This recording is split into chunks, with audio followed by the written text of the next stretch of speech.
Татьяна Шемилова – одна из первых выпускниц Гудермесского педколледжа. Учебное заведение она окончила полвека назад с красным дипломом. Оставить родные стены женщина не смогла. И вот уже 30 лет работает преподавателем естественных дисциплин. Лечу как на крыльях сюда.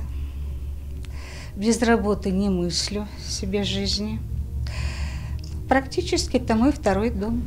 Наши выпускники идут учить наших детей, наших внуков, смена поколений. И, конечно же, я заинтересована, чтобы наши малыши получали качественное знание. Вот с этих только позиций я и строю свои уроки.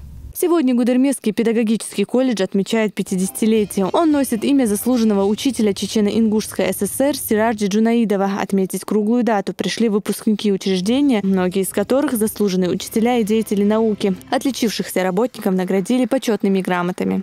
Вы воспитываете учителей, которые завтра уйдут в школу и будут воспитывать наших детей, которые в дальнейшем будут представлять нашу республику, нашу огромную страну в различных сферах жизнедеятельности. От образования зависит наше будущее. Образование – это и есть наше будущее.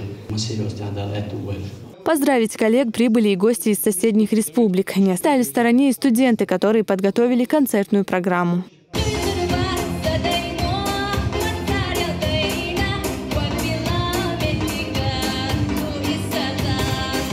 За вклад в развитие просвещения, образования и духовно-нравственного воспитания Гудермесский педколледж занесен во Всероссийский национальный регистр 100 лучших СУЗов России. Сегодня здесь обучается около 1500 студентов. Большинство из них станут учителями начальных классов.